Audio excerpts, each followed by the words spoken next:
So, how's everybody's con been so far? Been good? Good? Good deal. My name is Bill Sempf, and I cannot see my keyboard. Ah, I can, okay. That light is really bright. You can find me on Twitter. I hang out on Twitter. I was an IRC guy before there was a web.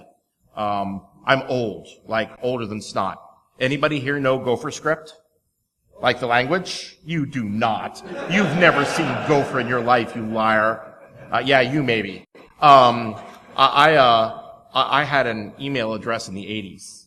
So think back and realize when you had an email address. And so I'm older than the hills.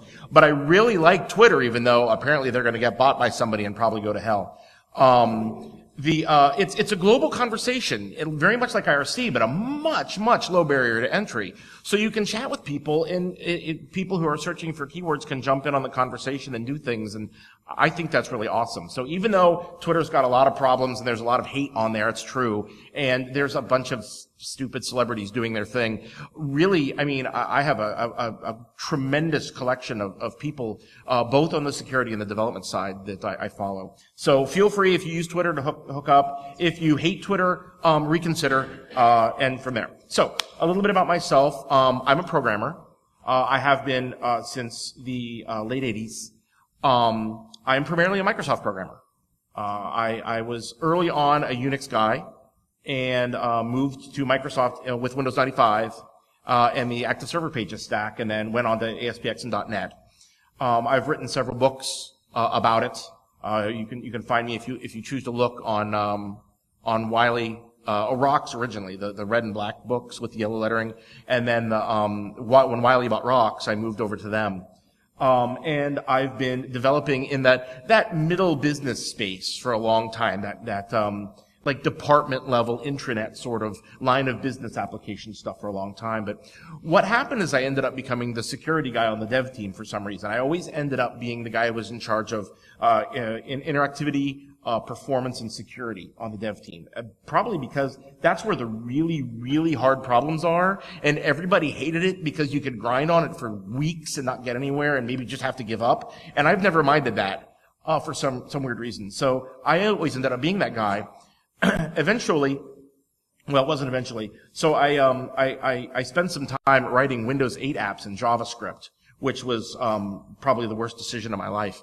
And it burnt me out so bad on dev, I went to a mentor of mine, Jim Manico, and said, dude, is there anything in the security space that I can do? And he says, well, why don't you try vulnerability analysis? You'd probably be good at it. And of course, I'd done it all along. I knew how to use all the tools and stuff as a dev team member. So, but I'd never done it as a security person before, so I started doing it as a security person and was doing web analysis for a long time.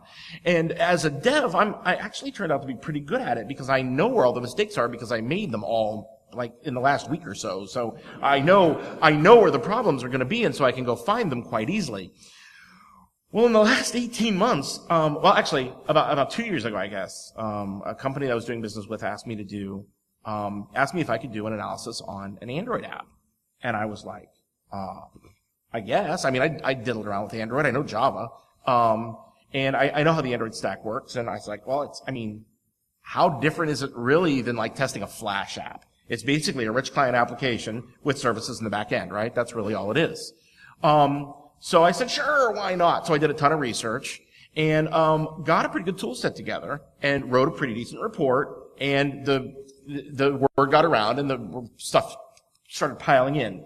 So now I do about half mobile and have actually since, even though I haven't been an Apple user since 92, literally, I have a full Mac lab now to do iOS testing. So maybe if the Derbycon gods are permissive, I'll come back next year and do the same talk on iOS. But this is an Android talk. So we're going to hack Android apps for fun and profit. Because there is profit to be made. Bug bounties are a thing now. These companies will pay you if you find flaws. So you guys can all see my screen, right? Is that working? Okay, good. So here's what happens in this talk. So you can decide if you want to stay or not. This is the list of stuff I'm going to talk about. We're going to get as far as we can. You'll notice there's no PowerPoint. There are no slides. I am literally going to show you my process of how I figured out how to test Android apps. A lot of this is from other people's research, but it's all gathered in one nice cohesive place. I'm going to show you you can watch the sausage basically being made. I mean, obviously this is a list of what I'm going to talk about, right? So we're going to go from there. And I have a lot of stuff up and running on my machine. And first I'd like to talk about what it is we're looking for. Okay, so this is the mobile top 10. Has anybody here ever heard of OWASP? The Open Web, oh my goodness, I love you so much. The Open Web Application Security Project, okay? So I am the .NET project manager for OWASP, and also I run the Columbus chapter, one of the three that run the Columbus chapter. So OWASP does three things. They have chapters where people get together like in a normal meetup meeting and talk about application security. We have conferences like this one. The next one is AppSec USA next month in DC.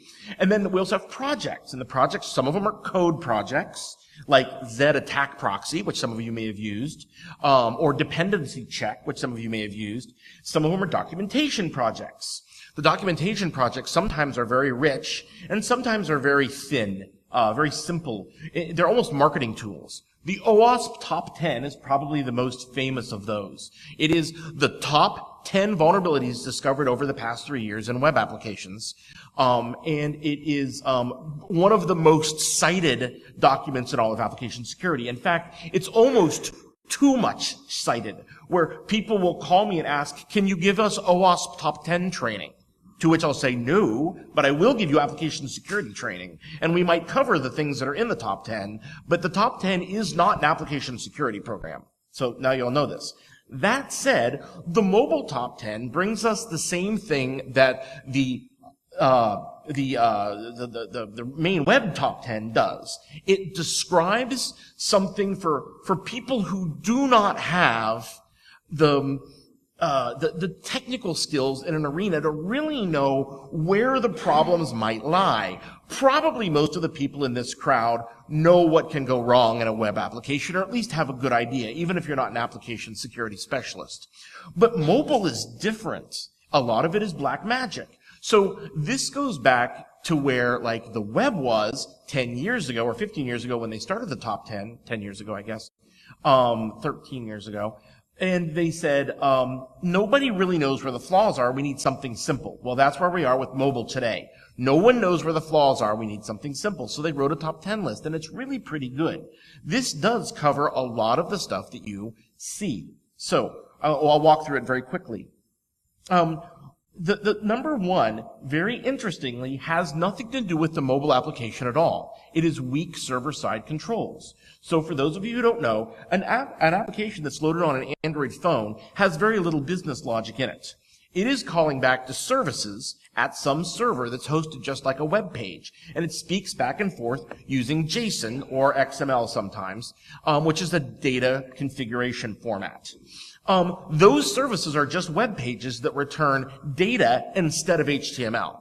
Okay? You test them exactly the same way. They have all the same flaws. They're susceptible to cross-site request forgery. They're susceptible to SQL injection. They're susceptible to command injection. They're susceptible to all kinds of authentication and authorization flaws, just like a website would be. So it's very interesting that really the website that's backing a mobile application is the most vulnerable part of a mobile application. And I have found in my experience that this is true. Insecure data storage is number two. This is where you do things, your developers do things like store your private keys to do authenticated communication back to the server on the device, thinking, well, we've hidden it on the device, nobody can find it. That is not the case. Just like with a PC, a human can access every byte of data on here. So you cannot hide anything on here. Unfortunately, this means the developers will have to learn how to do very sophisticated authentication like HMAC. Now, this is not a blue team talk, so I'm not going to go over how to do that, but I'll be at BarCon, and if anybody wants to talk about it, like seriously has this problem, come find me, I'll help you. Insufficient transport layer protection basically means they did not put an S in their URL. That happens almost every app at least once. Unintended data leakage. This is where there is data being passed back to the application that the application doesn't actually need, and just the fact that it's on the wire is often a privacy or other risk violation. Poor authorization and authentication is M5. That is exactly what it sounds like. It's an application where they're not appropriately checking for username and password. One of the most common ones I find is where they aren't checking for username and password. You just press submit or cancel and you get into the application. Broken cryptography is M6. This is where people are too lazy to download something that works on Android to do their hashing or their cryptography, and they write their own stack and it's broken, which happens almost every time that somebody tries to write their own. Client-side injection, exactly what it sounds, where we can perhaps save something onto the database that then would show in somebody else's machine and cause some kind of cross-site attack. Security decisions via untrusted inputs, where you're taking things like the host header and stuff like that and making decisions as to whether or not this is actually the app you think it is. Improper session handling, once again, exactly what it sounds like, not actually using the token properly. The token isn't random enough. You're not changing the session token on login, the session fixation, those kinds of things. And lack of binary protections. This relates directly to there's nothing in place to prevent me from disassembling the app and figure out how it works. This is true of almost every application out there. So these are the things that we look for. That's super easy, right? Actually, if we'd been sitting around a table having a beer, you all probably could have come up with these 10 on your own without me even prompting you, just as a groupthink exercise. The problem is finding them, because it's kind of like literally a black box. I mean, it's a flat piece of black glass. How the heck are we going to do this? So let's talk about how we're going to do this. The first thing you're going to need is some kind of a test environment. Fortunately, in Android, you can virtualize a machine. This is not true of iOS. You can emulate an iOS device. You cannot simulate one. No, you can simulate one, not emulate one. It doesn't matter. You can't actually make a real iOS device on a PC or a Mac. But you can make a real Android device. So there is a tool set that I'll show you later called the Android Developers Tools that has an emulator in it. But what I recommend is this one on the screen that's called Genymotion. Genymotion is a wrapper over top of VirtualBox, which is a not open source, but it's free. Or is it open source? But it's free, certainly, product. Genymotion is free to use for personal use, but it does have a license, which I own because I use it for professional work. And Genymotion is VirtualBox for Android. And you just simply can pick any one of dozens of phones, and it will generate a new VM for you. It's very simple to use. Click, do start, and here is my VM. Whoops, forgot to leave it, and here we are. So, we have a virtual machine. This is by far the easiest way to test applications. You can take the APK file that you were given by the client, drag it from your desktop to this desktop, and it'll install it. Done. And then you just test. It's that simple. All of the emulated ROMs are already rooted. So you have root access to, you have SU is running, you have root access into them, and you can do things like access the file system and underlying pieces. You can make the phone do as you wish. It is a fully functioning phone, and if you're lucky enough to have touchscreen, it actually makes it super easy to use with a touchscreen. Okay?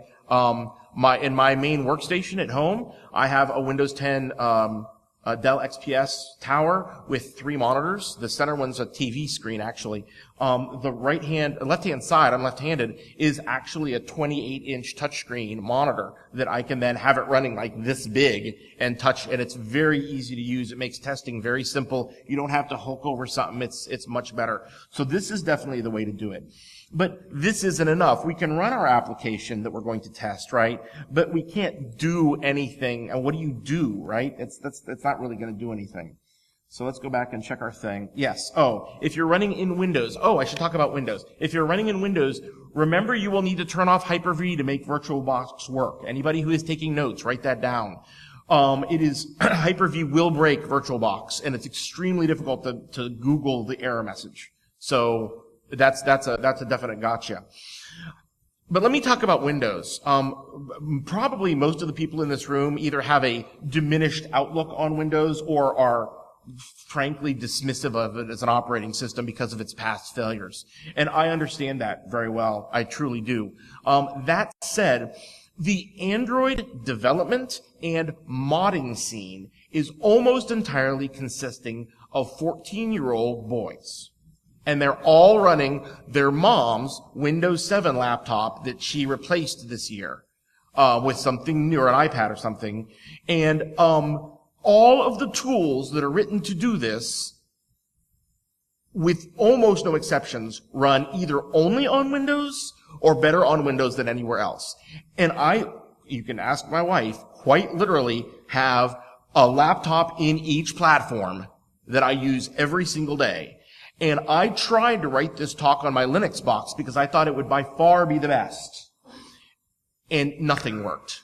Nothing. Which is amazing because Android is Linux under the, it's Linux under the covers, but none of the tools work. Even ADB, which is the connection tool that we'll go over in a few minutes, doesn't really run great on Linux. All of these tools are designed to run on Windows. What's worse, most of them, like Genymotion, only run on the metal of Windows. So you have to have a machine with Windows installed. If you don't have one, I would advise finding one. I have done this under Windows 7, I've done it under 8, and I've done it under 10, and it worked just fine in all of them.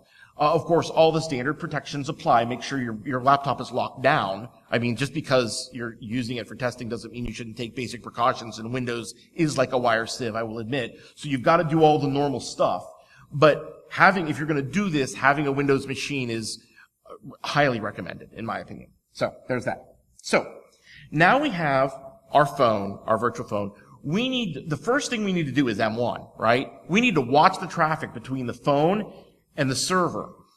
We're going to do that the same way as if we had a web browser. Okay, if we have a web browser, we go in, we install some proxy, and we proxy it through Burp. And that is exactly what we are going to do. In order to do that, we are going to set a new listener on port 8090. All right? That uses the all interfaces. Not loopback. Because we're not on our machine. I'm on a different machine. So I have to, I could do it with specific, but that's a pain in the butt. So I'm doing it with all interfaces. Yes, that means that if you're on the same network as me, your traffic would go through my Burp as well. That's true. You are not on the same network as me. Don't worry about it. That is what we're going to do. Then, I have my mouse. Then we're going to go into our phone. Okay? And we're going to go here. Go here. No, we're not. We're going to go here.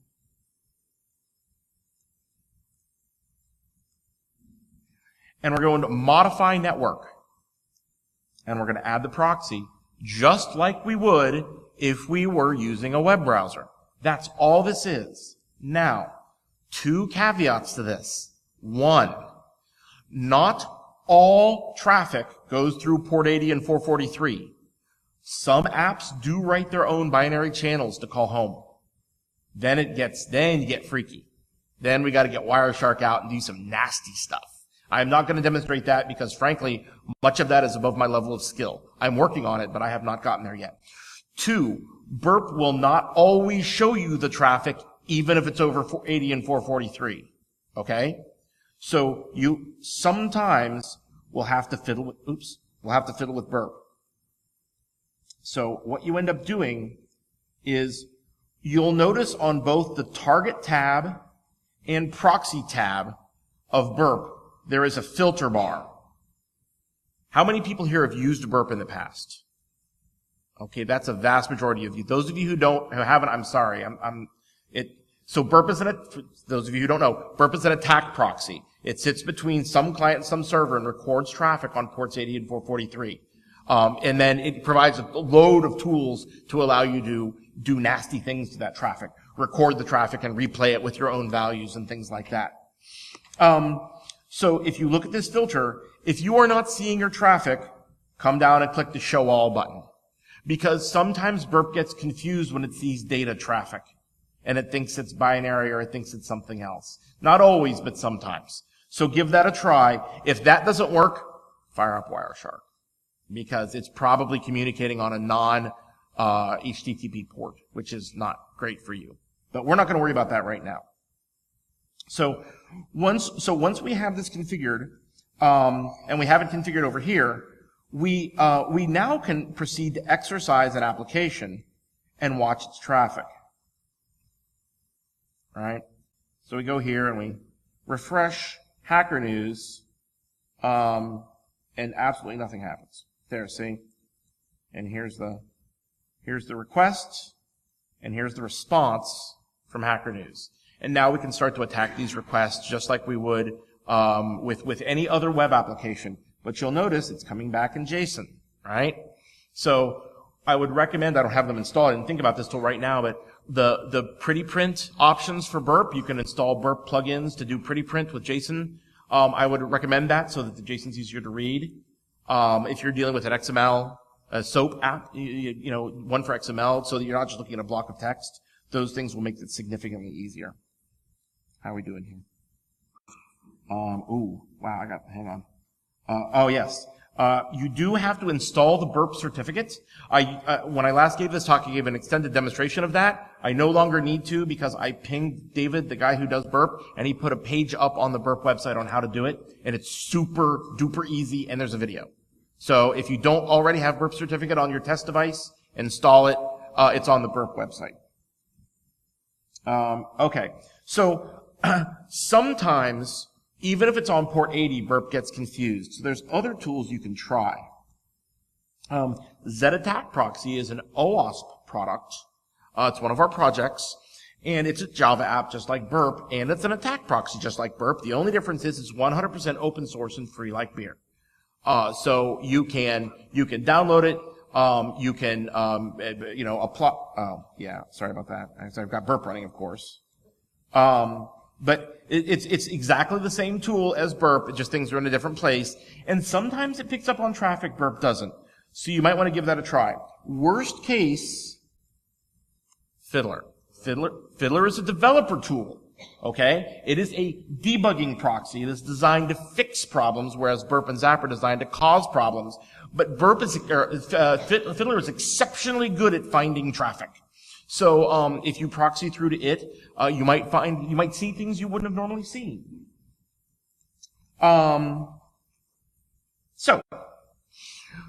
one of the things you'll probably want to do at some point is set up your machine as a developer studio. It isn't actually a requirement, but it's highly recommended because there's a lot of tools that come with a developer kit that just make this a whole lot easier. The first one is Android Studio. And Android Studio isn't technically a requirement to do this work. In fact, the main benefit to having an Android Studio installed is that it has an emulator. But we're never going to use their emulator because it is not figuratively, literally 10 times slower than Genymotion. I'm sorry? It's horrible. Yes, it is horrible. But understanding how... What do you mean it doesn't exist?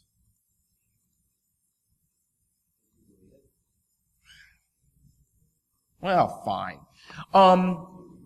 Understanding how Android applications are developed will make you a much better tester. Let's put it that way. So having App Studio installed is very good. That said, you can get by with just installing the command line tools, and they are very small. So ADB is the Android, I think Android Debugger is what it stands for. Is that it? And see, if you guys know all this, why are you in the talk? Jeez.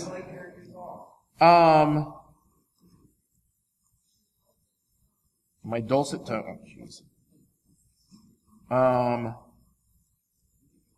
I'm working on it. Freaking Windows. I hate you. God. In Linux, I can just press Control+ and it just fixes. Okay. So ADB is, are there people in the room who don't know what ADB is? Please tell me there are. So ADB allows you to send commands to a connected Android device. Genymotion automatically connects the device. So it's as if it's plugged in with a USB cable. So if I run ADB, I have to do nothing else. Whoa. List, right? Oh, ADB clients. ADB devices. Right. So it found my one device, right? And the best thing you can do here is you can log in. Now I'm root on that machine, just like it's a Linux box. And most of what you can do in Linux, you can now do standing here. I can look at the directories, and process-wise, in all honesty, there's a lot of things you can do. The most important thing you can do is install the app, exercise it, and then get its settings. Okay? All the stuff that's saved on the device. You're going to have to look around, and I'm working on a tool that looks for changes in a lot of different places, but that's going to be a ways out. And there are very expensive tools you can use that will tell you all the changes that have occurred because of a given application. But for our purposes and for the vast majority of applications, you just need to look in data, and all of the settings for each app are in there. You can then log out, and you can do a pull. So it's ADB pull net.pointweb.iappari.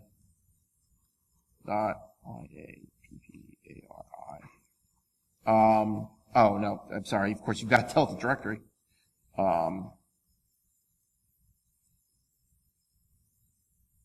And then, I forgot to save it to a file. Oh no, didn't want to. But you get the general. Oh, I deleted the pull. That's good. Oh my God. There. Well, there's nothing in it, so it wasn't very exciting. But that's okay. You get the idea. I thought there'd be something in that. Anyway, but you get the idea. You will pull down everything not everything, okay? It is possible to save things in other places, but 97% of all applications just save to the default Android locations, which is going to be in data. The developer will have had to gone to extreme lengths to save elsewhere. So tremendously much the application, the most developed applications are going to save to that location. Then you can go and look for inappropriately saved values like the private keys or passwords, URLs that are internal, any of the normal stuff you'd look for in a web assessment.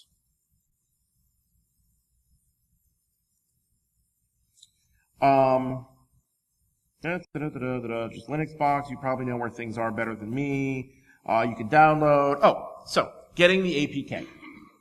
Okay, so there's two ways to get the APK. By far, the easiest way is to ask, if you're doing a legal assessment, which please, hopefully I don't have to say that here, ask the developer for the APK. It is by far the easiest thing to do. If you are doing an assessment for like one of your company's Android applications, go to the dev team, say, add me to hockey, I want to be able to download the APK, and then download the APK, and there are a lot of reasons why that makes things a lot easier. That said, there is now a Chrome extension. I kid you not. When I first wrote this talk, there was a lot of different things you could use. There's literally a Chrome extension where you can go to the store in Chrome, and it will get the APK for you and just save it to your machine. On a PC or a Mac or anything on Chrome. So it's called APK Downloader, and you can probably just search Chrome for APK and find the latest one. It's super easy to get an APK file now. So that's a very easy piece of this. Okay, so we've gone over how to set up our virtual machine. We've gone over how to set up our proxy. We have gone over how to access the settings and get into the internals of the Android application from our PC. So there's a couple other things that you can do. The first one is not, oh, there it is. Okay, so, uh-oh. Oh, good. So, LinkedIn, who was recently purchased by Microsoft, built a tool called Hark. That is an Android scanner.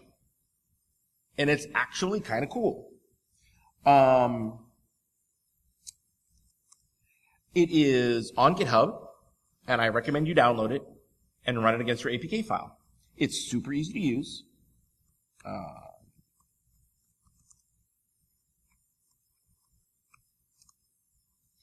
So it's just, ta-da, right? And we say we have an APK file, and it says provide a path, and we say we're going to do that. And then, oh, now my Linux skills are going to get pressed here. So it's, can I just do home, root, or tor, whatever? Oh, crying out loud. See, this is why we don't do live demos, people. But this would have been boring with slides, yeah? I mean, even with my screw-ups. And then it's, see, I knew I'd forget. Yeah, I know. I can't do /root? There's no, oh, I have to do I have to do, oh my gosh.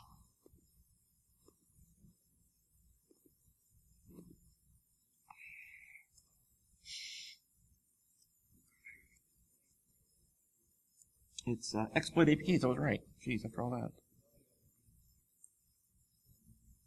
I'm going to do PWD. Where's my,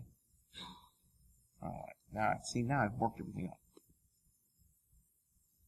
Wow, this thing is not liking me now. Yeah, there it is. Okay. So, do /root here. Exploit APKs /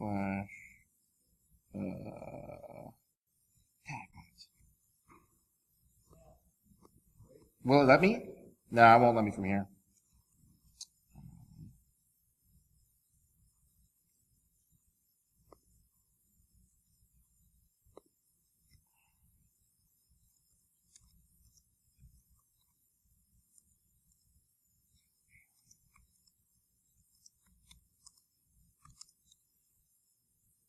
Oh, it doesn't have the, oh wait, CD app.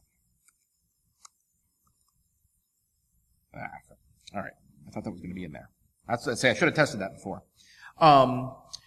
What it will do is it will use APK tool to decompile the application, and then it will do a static analysis of the application and find all that low-hanging fruit.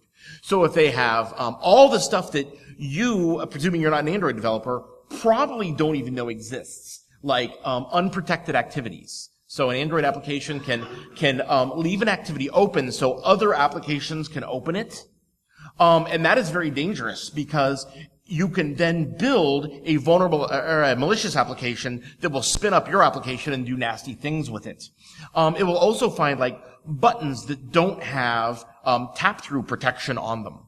All these things you'd have to look for manually. It's a very slick little tool, and it prints out a super nice HTML report in the end. So I highly recommend you use it, even though it's really tough to do on a really big screen like this.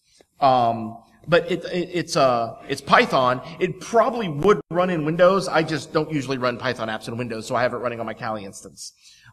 Definitely something you should look at. But even better is oh no, I'm sorry. It says Linux only here in my notes. So apparently it does only run in Linux for some reason. I don't know why.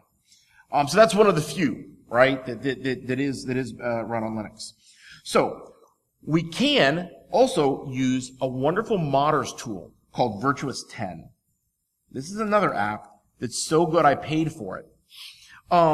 It is a tool that is designed to allow people to skin applications for platforms where that's allowed, like Cyanogen. And it's literally, I mean, the guys that wrote it initially in Sweden were high school kids. And so it's a Windows app. It obviously has the .NET look about it.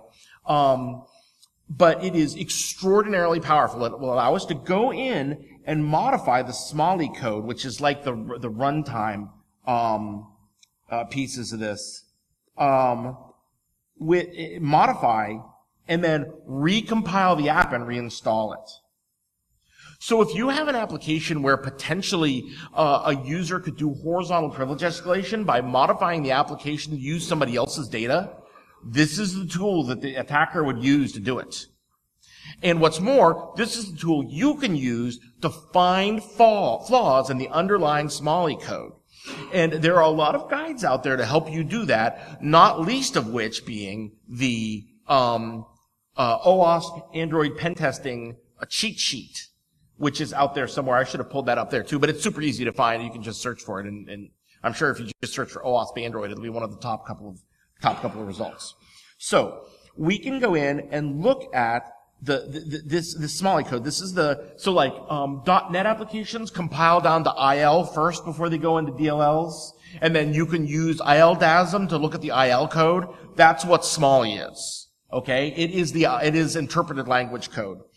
You can go in and look at this underlying code for potential flaws. Like, for instance, if you want to know how they're calling the services, what kind of authentication method they're using. You can see it in the URLs, but if you want to see how they're constructing the URLs, and if they're getting a value from somewhere else on the device that maybe would be of use to you as an attacker, then you can find it using Virtuous 10. It's an extraordinarily powerful tool for the pen tester. However, I warn you, it is incredibly fragile. And in fact, the first time I gave the talk, it didn't work. And I had to just describe it, like very similar to Quark this time. I had some difficulties with it.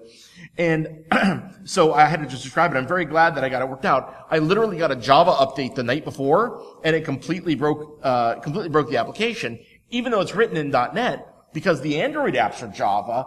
APK tool requires a certain Java framework to run. So there are tons of settings you have to get extremely familiar. Whoa, those do not fit in this monitor. Never mind. Very familiar with as far as your APK version, and you have to make sure that like your framework is tied into the VM the app is running on. It's super picky. Fortunately, there's extraordinarily good documentation. So if you're serious about this, getting good with this tool will make your life a lot easier. So you want to look at the Smalley for the underlying source code. You want to look at the manifest for flaws in there as well. So the manifest is the config file for an application. And what do developers like to put in config files? Everything, especially if they're web developers. They'll primarily like to think of the config file as something that a user can't get access to. Well, obviously that's not the case here, right? So that is something that we want to look at. There's all kinds of, the original certs are in here. You can check and see what certs are loaded into it. You can look for vulnerable libraries, right, which there are a ton of for Android, by looking through the lib folder. Very, very powerful tool. Okay. So, I'm not going to actually pull up the spreadsheet. I should have internet access, right? No, yeah, right. OWASP, Android.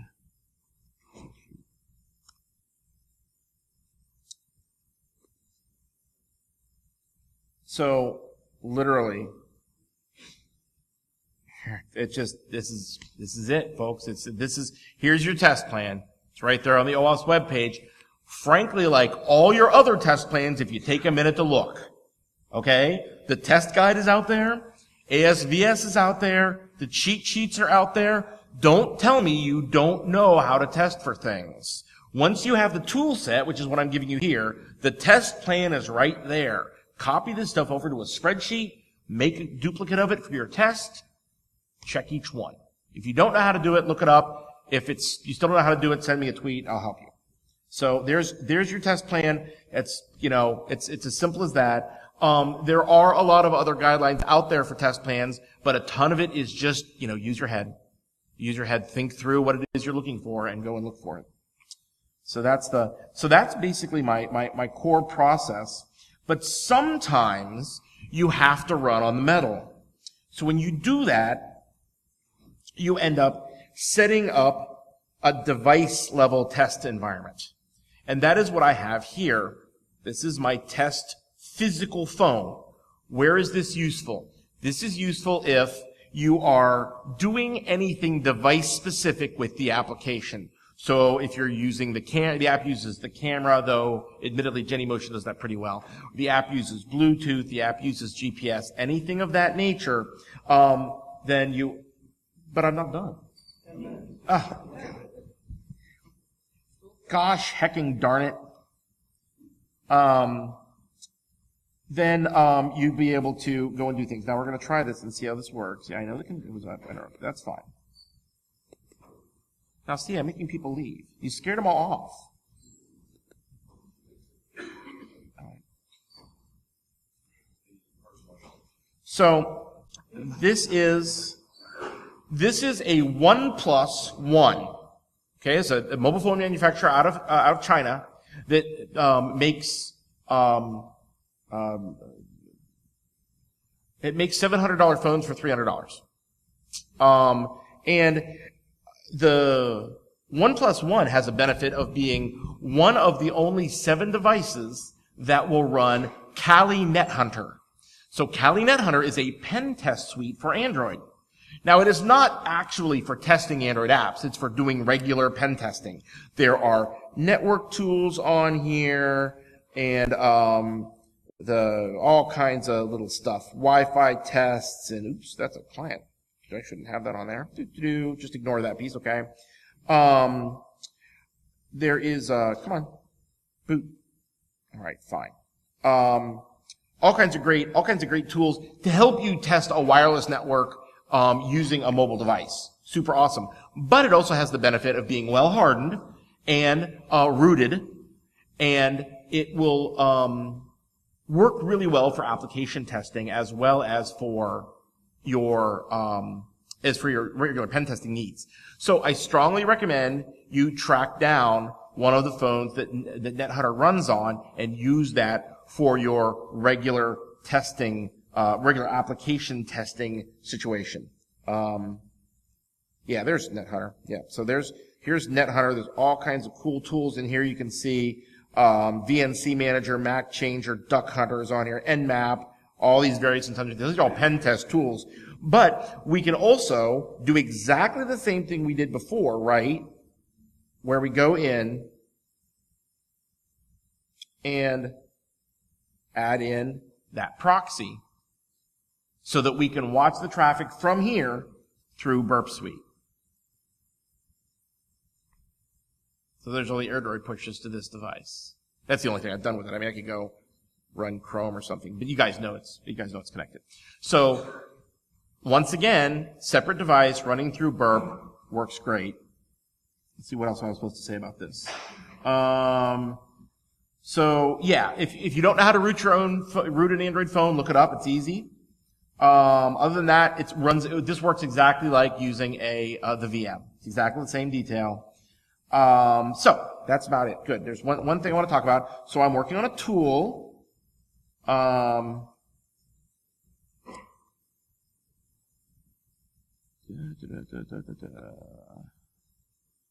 So anybody familiar with retire.js? Yes, it is a library that is being maintained by the community of known vulnerable JavaScript libraries, which if any of you are doing any vulnerability assessment, you know that JavaScript libraries are a big deal these days. Most applications use some applications use nothing but. It is absolutely essential to be running that as a Burp plugin if you're doing web assessments. There's no way you're going to remember that some obscure toolkit is vulnerable, and looking up each one takes forever. So please run it if you're doing web assessments. But there isn't anything for Android assessments, so I'm building one And it uses the same pattern as retire.js. I call it retire.apk. I've got the repository set up in the same configuration. Obviously, I don't have much in here now. I just got started on this a couple weeks ago.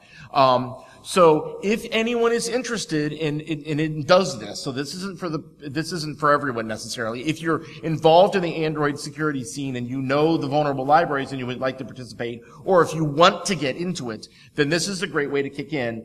I haven't yet actually written my core code yet. I figured out like an Android APK file is just a zip file. You can actually, if you want to do super basic analysis, you can change the .zip and just open it in 7D if you want. And then we're gonna do regex and pick up those regex commands and run them from there. So I just got started on this. So it doesn't do anything yet. It's not ready for anything. It doesn't actually work at all. But it will soon, and I think that'll be a good addition to the scanning tools that are out in place. So that pretty much covers it. I think he's going to go give me a hand in just a minute here. So, oh, really? That's it? So I will take any questions anyone has, but frankly, I'll also be hanging around the con all evening and tomorrow I'll be here all day. My wife Gabrielle is in the back. She's the pretty blonde. Yeah, very good. Yeah, that's good. And she's really easy to find because she's a pretty blonde and not a dumpy white guy like most of the rest of us are. So if you see her, I'll be nearby.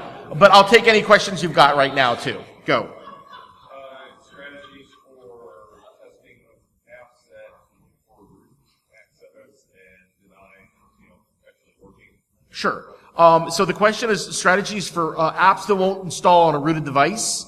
I hate to be this way, but Google it. There are a lot of tools out there that hide that from you. No, it works just fine. Hey, if you're leaving, hush up so that the people who want to ask questions can. Question? Are you good? Okay. Question over here.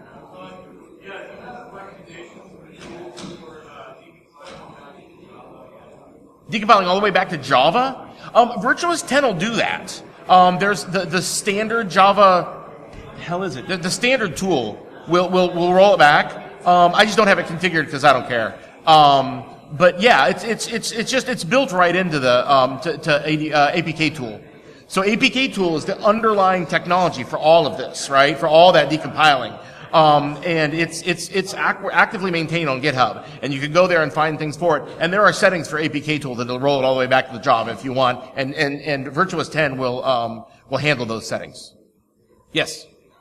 One of the things that's been getting some press in the privacy space around applications is applications asking for access to information they don't need. Absolutely.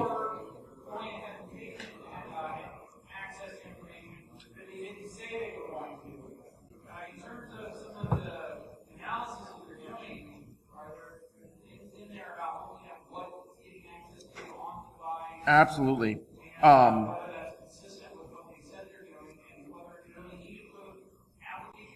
Yeah, that's absolutely, and unfortunately, there's no good automated way to do that. But what you can definitely do is review the manifest. That's really where it's all at. All of the permissions required are in the manifest, and you can analyze them and balance them against what has been asked for. And make a decision for whether or not they're asking for something they don't need. Now, with Android 4 and up, they can't use something they haven't explicitly asked the user for by rule. There's no way around that. Even on a rooted machine, there's no way around it. You have to have it in the manifest to use it. If you don't ask for write external storage, your app simply does not see the SD card. It's just not there. So it's very solid. But that doesn't mean that users won't look because users won't look. They just say okay. They want to install the app, they just say okay. So if you're reviewing apps for your own company, going through and looking at that and calling in the dev and saying, do you actually need the microphone? Because if not, I would like that to not be in your manifest. That's a very reasonable thing to do. Yes? How hard is it to permission out of the manifest until the app never knows they exist, so that you'll have that version? So the question was, how hard is it to cut an activity out of the manifest, a permission out of the manifest? So do you mean from the developer's perspective, or do you mean afterwards? You know, I've never tried that.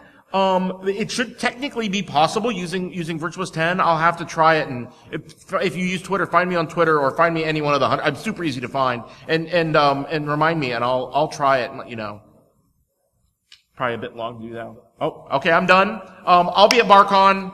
I'll be around. I'm easy to find. It's super easy to find me on Twitter. Look me up. Love to talk Android. Oh, thank you.